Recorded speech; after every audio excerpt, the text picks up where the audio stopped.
अस्सलाम वालेकुम गाइस। उम्मीद करता हूँ आप सब खैरियत से होंगे। अच्छा, ये ऑडियोनिक के मेरे पास स्पीकर हैं क्लासिक 5।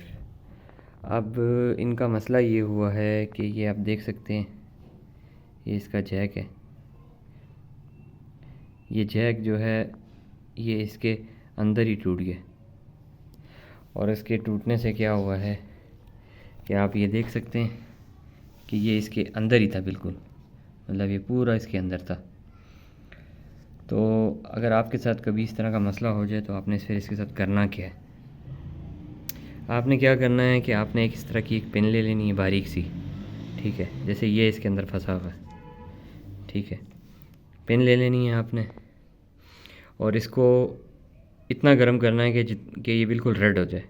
रेड होने के बाद आपने जो है ना इसकी अंदर जो है ना घुसा, जितनी अंदर जा सकती है उतनी आपने अंदर घुसा देनी है और छोड़ देना है कि इसके अंदर का जो प्लास्टिक है वो इस मेटल को पकड़ ले। और उसके बाद आपने सिंपल जो है ना इसे इस तरह पुल आउट कर देना है। कोई आपको इसमें कोई प्रॉब्लम नहीं आएगी, कोई इसमें कोई और जुगाड़ करने की ज़रूरत नहीं है, मतलब आपकी प्रॉब्लम जो है वो सॉल्व हो जाएगी।